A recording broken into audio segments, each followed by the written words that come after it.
and it's kind of a long list, creating and empowering communities that welcome newcomers, connect, nurture, and support members and friends, enrich people's spiritual lives, and provide frameworks for incorporating their values into all aspects of their life.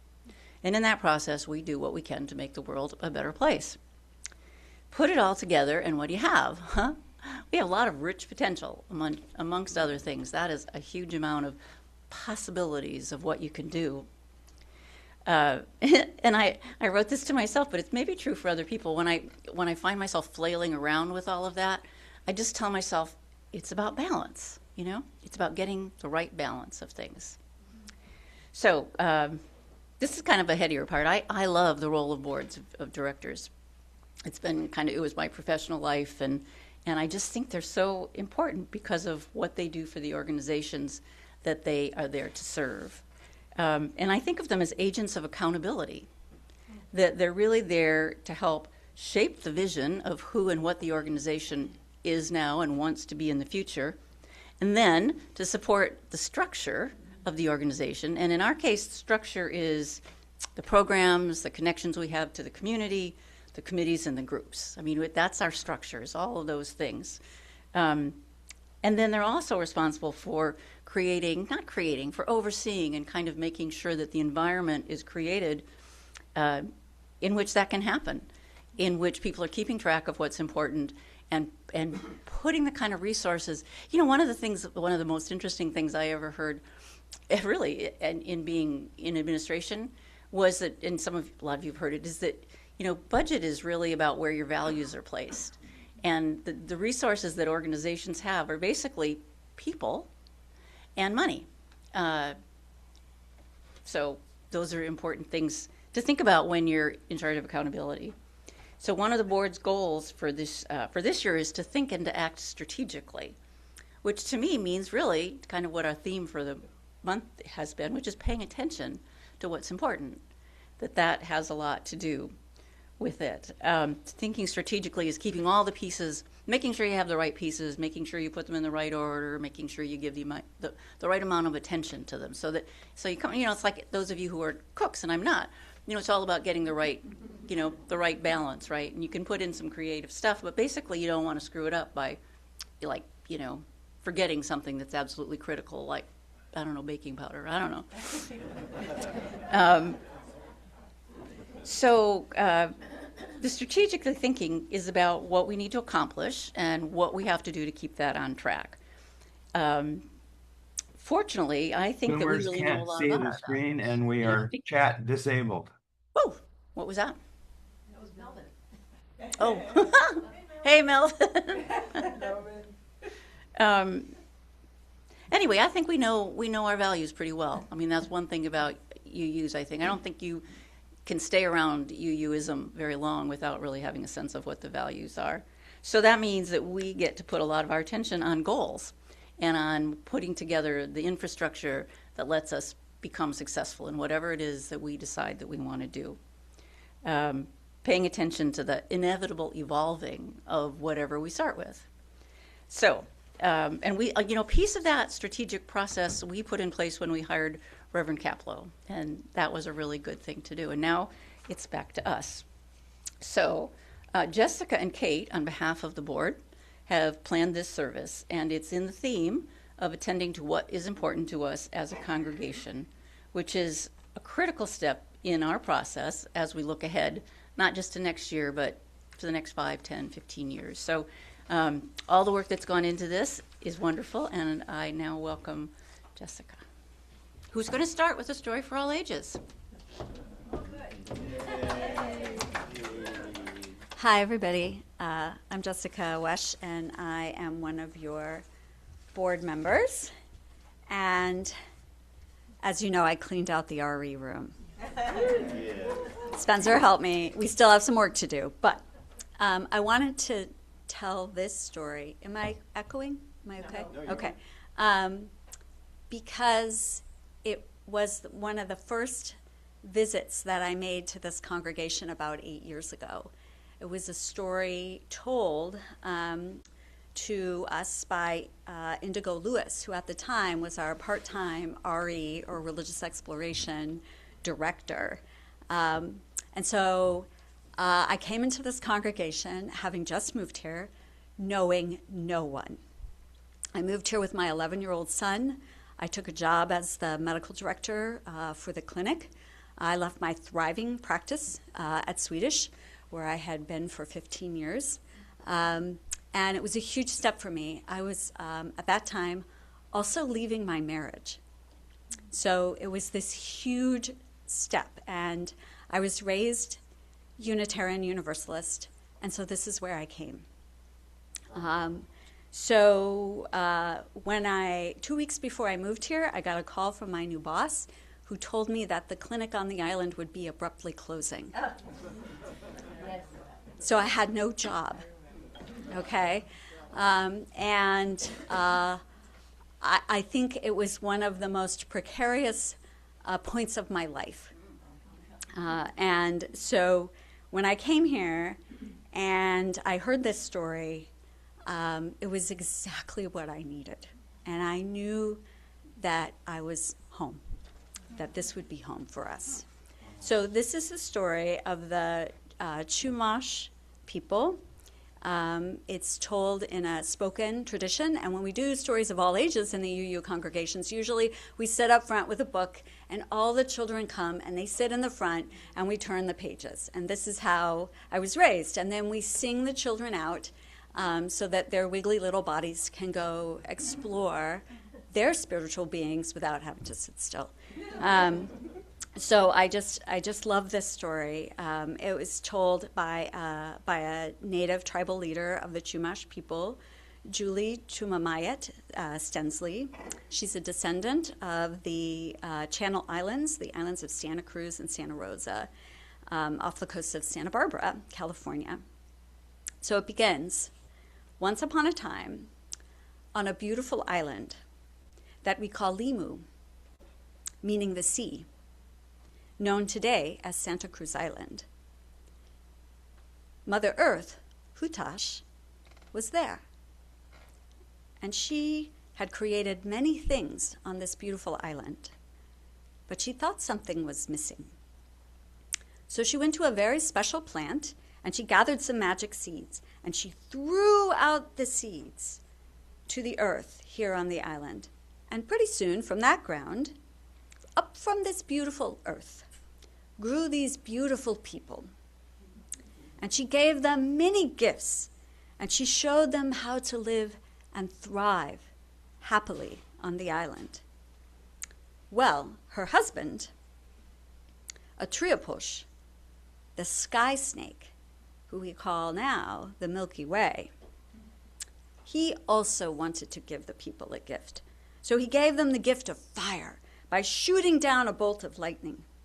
Well, the fires burned hot, and they kept warm by these fires, and they cooked their food. And the villages started to grow and be populated with more and more children. And pretty soon, with all the noise from these children, one telling of the story that people would stay up all night singing and dancing, right? They would keep her awake, the Earth Mother. So, and it's told in a way that sort of sounds like to me a story about children who won't go to bed.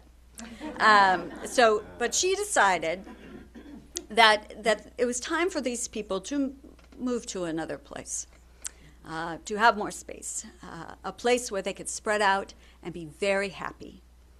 Well, the next morning, she gathered all the people up to a very high mountain, Suat, or known today, Mount Diablo. And she told these people to look. And as they looked up to the sky across the ocean, they saw a beautiful rainbow, a wish toyo. I love that because it says a wish a little bit in there. It's kind of interesting. And she told them that image was a rainbow bridge. And it was going to take them to a new land that was very large, and they could fill that new land with people. Well, the people started to climb over the bridge and cross over. and it was very high above the land. And there was a mist and a fog below, and the people could not even see the ocean. And some of them became dizzy and began to fall. And as they started falling, they cried out for Hutash to help them, and she took pity upon them. And she transformed them into dolphins.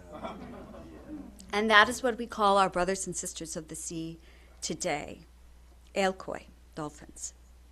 And those people who crossed over the bridge went to a place called Tismahu, which means where it streams out. And today we know that place is Carpentanera. And these people came off that rainbow bridge and spread across the beautiful places of that land. And that is all. So, here we go. And this is actually a picture from the United States Forest Service of a rainbow between that island, Santa Cruz, and the mainland. And it's from the website of the National Forest Service, where this Native woman tells this beautiful story. So. Just keep going. Okay. So we would normally sing our children out. So if anybody's wiggly, that room is available back there.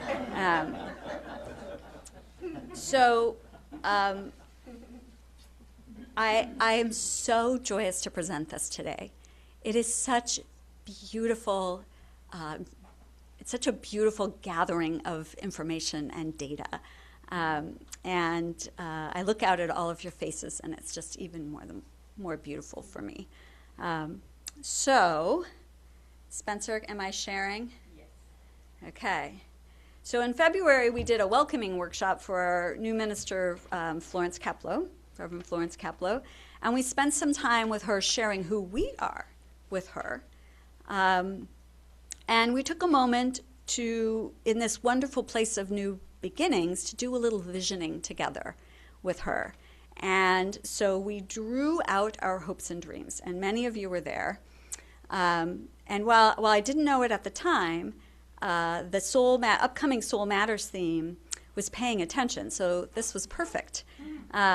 Because April is embracing possibility, and May is awakening curiosity, and June is flourishing together. So here's this incredible Soul Matters UUA map for this process that we go through personally and then together in beloved community, right? So we wrote down on table paper, and each of us had 10 stars or hearts, and we wrote down a dream or a vision for 2 categories. One was 18 months and one was 5 years. And we each had 10 stars, and we could put them all in one place if we wanted, or we could spread them out amongst the ideas that we had written on that table paper. And so the dreams ranged from things that we can do right now, like right now,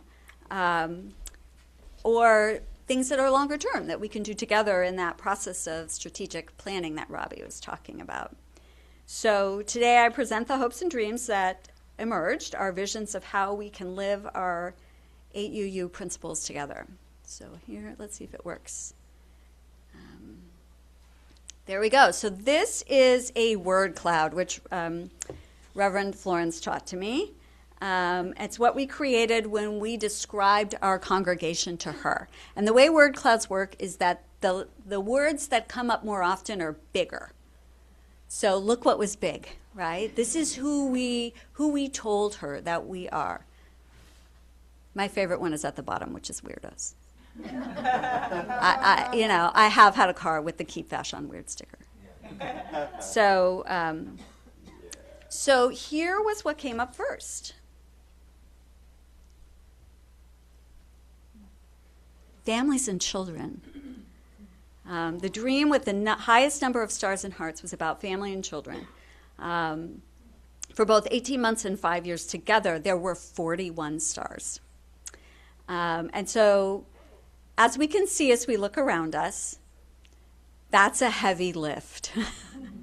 we haven't had children here since the pandemic, and that's true, I think, across the country, across all faith communities. Faith communities are aging. So that leads into embracing possibilities and curiosity. I think the needs of families and children have changed with time, and that means we may have to change if this is our goal. Have you ever tried to get a teenager out of bed early on a Sunday morning? Yeah. I've done that for 5 of them, and it is not easy. So there's many examples of other successful programs that have brought families and children in. And so we have much to learn. What's interesting to me, and one of the things I learned when I was giving this presentation to the board, just to kind of go over it, is that Reverend Kaplow said that actually UU congregations of every size are growing. So that says something to me right there, that that there's something here that people are called to, that they need, right? I know that's true for me. These are really difficult times, nationally, worldwide, and I think communities centered around the 8 principles that we share as Unitarian Universalists are greatly needed. It's a refuge and an inspiration in these times of fascism, ugly resurgent racism, astounding greed, and war. So we have something to offer, and I know this because I was raised UU. And we've already started, right? We've got the Story for All Ages today. We have a new, tidier RE room. And you can see why I wanted to tell you that story from our former RE director, because one of the things on that list was lots of families and children so we can hire an RE teacher. So bring families back, new families. So we've just put our foot on the Rainbow Bridge, right? It looks like there's nothing there, like it's just air, but there you have it. So this leads to the next slide, which is that we are growing. Look around us. We are just about bursting out of this space every Sunday, and we know that. We have new faces that have joined us. So this next big dream, with 38 stars, is again, wow, a pretty heavy lift, right? But and the ideas ranged, right, from finding a new space here on the island that we share with another faith community, or building our own. So while that sounds like a huge lift, I have a story about this that sort of connects back to my experience as a UU. So many of us remember Rhoda Karasatis. Yes. So she passed in 2023. And she was president of the board of the Unitarian Universalists of the Shenandoah, which was a church started by my parents in Stevens City, Virginia, and a group of other retirees from Fairfax County. And so that little group of people grew to about 70 and was bursting out of this church that they rented, which was very much like Burton Church. It was dark and old with few windows and dark wooden pews. It was not us. And so they built a new church full of huge windows and beautiful light wood and plenty of space for RE and coffee hour. And in that building, one of my favorite spaces was a library that has a plaque by the side, which is dedicated to our dear Rhoda. Okay, so this is a huge lift. It may not look like that experience, but I'm here to say that UUs have energy for these things. And so I love this. My favorite statement here is a bigger space that radiates our values. So that space today hosts 150 members in one of the most conservative parts of the United States. It is a refuge for that community. So there are some things about building community that we can do right here in this little crowded space. So that was another big dream, was 32 stars in our dream sky for VIUU community activities. And the one that actually got the most stars and hearts in this was game night. How amazing, right? But if we look at this, some of these things we're already doing, right? More circle dinners. How many people? How many circle dinners? Like all the way through the end of the year, we've got them, right? And art activities. We made Valentine's this year, right? So an established meditation time was also noted. A fun fundraiser. Hey. Okay. Listing with compassion, which we're doing already. So book circle, which we have. So these are very possible things. So the next topic here, the next category, was religious exploration. So VIUUs don't call it Sunday school. We don't call it religious education because we have principles. And our fourth principle is a free and responsible search for truth and meaning. It's like one of my favorites. I mean, I love all of them, but that's like one of my favorites. So we call it religious exploration. It's also in alignment with our third principle, to accept one another and encourage spiritual growth. And I think the great thing about this category is that congregations can draw from UUA resources and really develop RE uniquely. And so we have a good place to start already. This is work we're already doing. We have Starting Point. We've done, this is one of my favorite things, BYOB, which to UUs means, what happened? To UUs, that means build your own belief. Okay. Build your own belief system, right? So there we go. What am I doing, honey? Okay.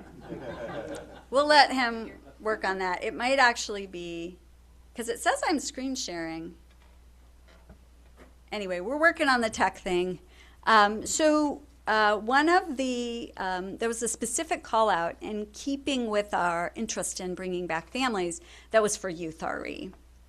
And so the other highest category, and I love this, like I definitely know I am amongst my people, because some of you know that I'm a family medicine physician, but I'm also trained as an OBGYN.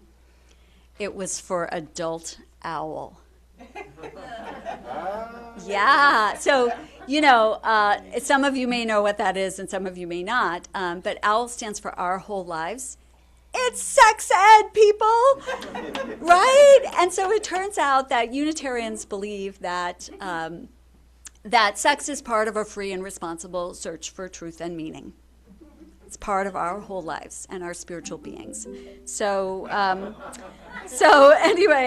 we've actually offered OWL to the community before, and my sons were part of it.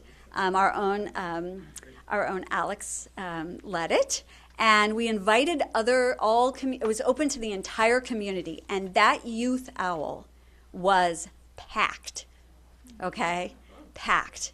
And I feel like that's an example of something that we as Unitarians have to offer to the community and to the world, because that curriculum really fills in a lot of the gaps that the curriculum in the schools does not. So it includes the spectrum of sexuality, and I really wanted my queer child to have a place to safely explore healthy sexuality for him. Right? And I also have 3 sons. And consent is so important in this time and place. And I wanted my sons to have a clear understanding of consent. And OWL teaches that in a really powerful way. So OWL's awesome. We have something to offer the community. So there we go. That's OWL. I'm so happy that I found a template for owls in the word cloud. I'm super proud of that one. So, okay. So the next category was wider circles. So that's sort of in keeping with what we did with OWL, where we opened up who we are to the wider community, and we look for ways to support our community and to welcome them in, and to give from our principles and beliefs. So justice activities open to the entire community, anti-racism protests, participating in the Wednesday night dinners here on the island, better links to social services. And there was also a call out for 8 stars. 8 of those 28 was for sort of wider UU circles, being connected to other UUs off island, other UU congregations, joining other UUs for the annual CBEC conference, not ours, but the larger CBEC, and using more UUA resources. And so that's actually part of how that new space was built for the UU of the Shenandoah, was using a lot of the resources that the UUA had. So the next one is for outdoor space. So 19 stars were called out for this. And that church that my parents and Rhoda and that whole group of people built has a meditation garden. And so that was called out. A native plant garden, a meditation garden. And then also was called out was becoming a green congregation, which is an actual thing that we can strive for, and that the UUA gives us guidance towards. So I love that, 19 stars. Here's another good one. Congregational engagement and leadership got 14. Lots of people involved in making UU vibrant. I loved that. I don't know who wrote it, but I love it. New members, new people joining boards and joining the board, joining committees, joining service teams. And then, I think we all know who might have put this on there, but continued fiscal responsibility, which actually we're in a pretty good place given how small we are. So that's really exciting, but, there's some room to grow here. And so more volunteers, service leader training, which guess what? We already did. So we've got our foot on that bridge already here.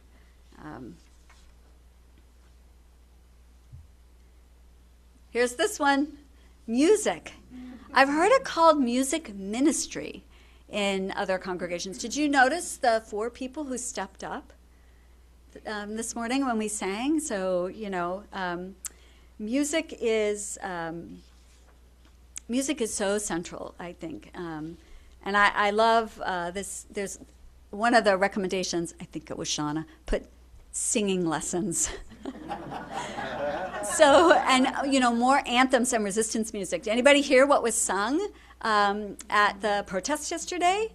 Those are songs we sing here. Those are songs I know from the UU growing up with, right? When I hear these songs, I hear my mother singing, right? So, so these are things we can do right now with just the energy of a few creative people. Okay, so here's another thing that's important to us, membership and diversity. So there were 10 slides here. More members, more young members 50s on, and a call out for more diversity of all sorts. We want to welcome others, friends and members who may find joy, solace, and inspiration in our 8 principles. And we want to be inclusive and diverse, which is not really easy on this very white and wealthy little rock. But our UU 8th principle inspires us to build a multicultural, beloved community and to dismantle systemic racism in ourselves and in our institutions. So this inspires us to be the place to start. And so we get to work together to embrace that possibility and get curious about what that looks like in how we do that. There's other congregations that have done this work, and we can learn from them. So, so there we go. We've got one more slide. This is my favorite one. It makes me giggle. I know who wrote it. Thank you. And that is parking. So there we go. And so if we're going to grow, we got to have space. And maybe we could do a little better with carpooling. I've also heard a suggestion to put in some bike racks. And I love that. So, so here's my very last image, which is just our combined dreams. So there we have it.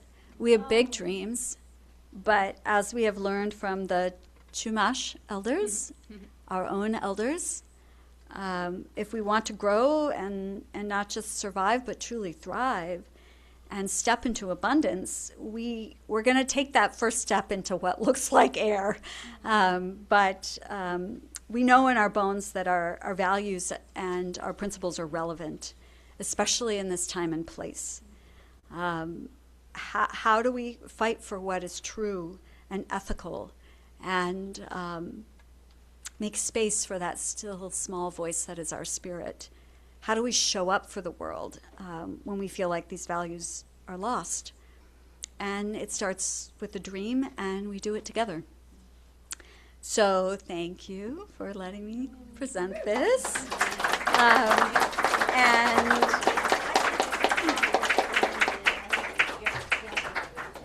Oh, no.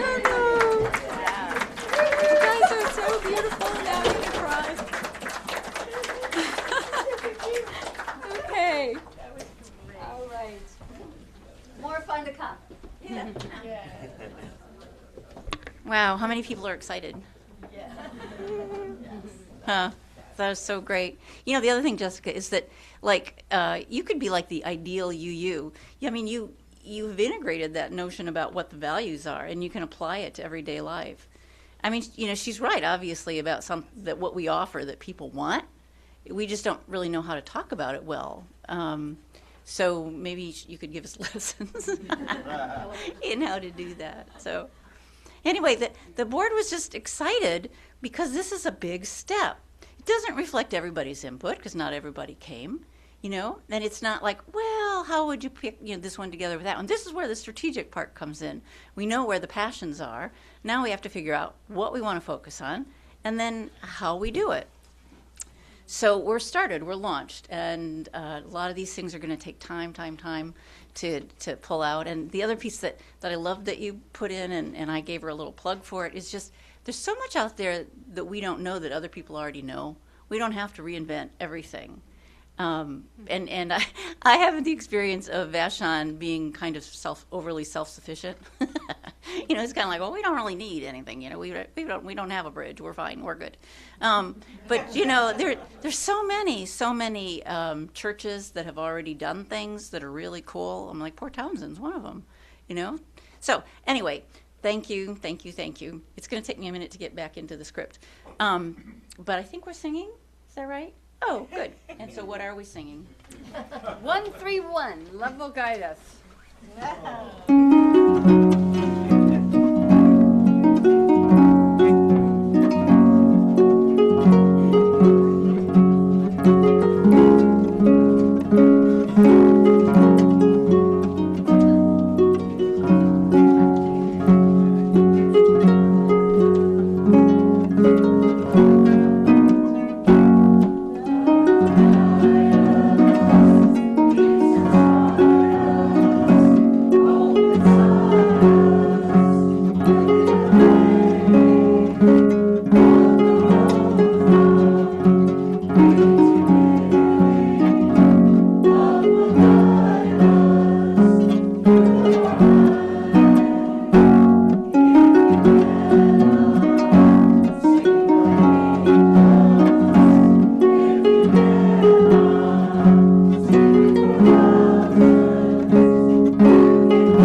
So we're now going to pause the recording for our time to share joys and concerns. As a caring community, we set aside about the offering a little more informally than we do. So here goes. So, as we know, that we collect offerings every week, and most of that money goes to support our beloved community, all of the expenses that go along with that. And we also, in our commitment to social justice once a month, collect an offering that is given to an organization, usually locally, that is doing wonderful work, and that's chosen by our Joys and Concerns Committee. So at this time, our ushers are going to pass the baskets and invite you to contribute.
Gracious One, keep watch on the innovators, the trailblazers, the takers of risk. Invite us to be persons of vision and integrity. Help us to remember the mystery from which possibility is born. Lead us to honor the sacred space where ministries, idealists, and realists meet. Encourage us to imagine more than just what is. Fill our hearts in times of discouragement. Keep our eyes on the long now. Through our efforts, let us know the fruits of connection and a deeper faith.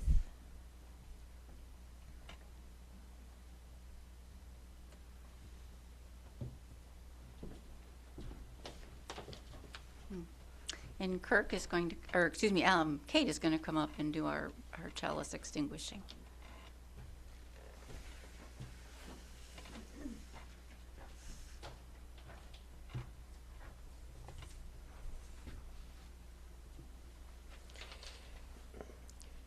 The work we share, words from Krista Tavs. It is our work, shared with each other in covenant, that creates and sustains this beloved community. We extinguish this chalice, but its light lives on in the directions we have chosen today. The light of this faith lives on in us together, in our hearts, minds, bodies, and spirits. Amen and blessed be.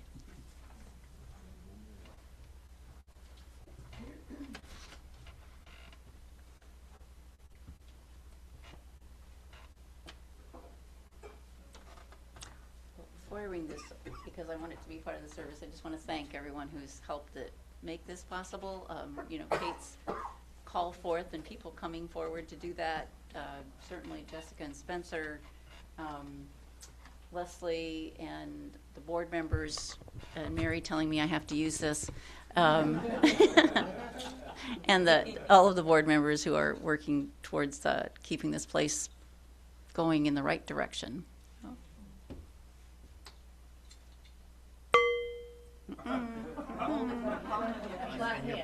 What?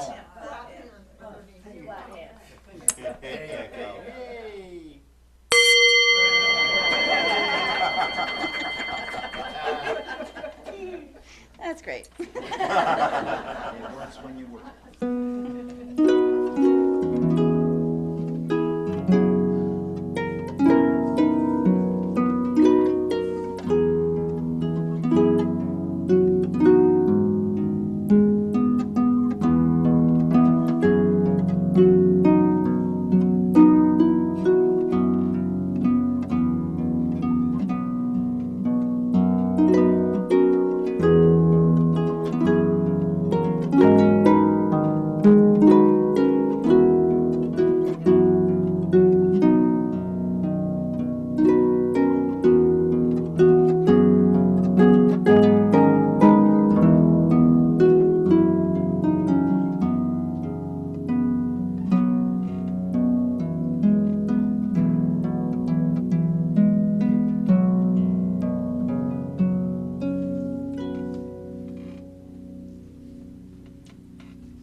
you, Leslie.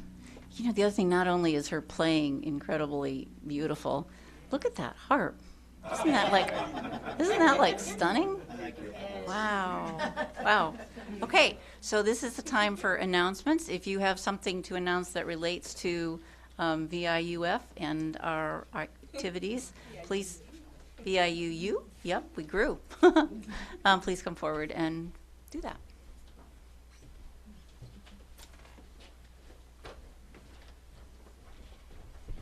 Hi, my name's Catherine. I'm giving a plug for next week. Not only is it Easter,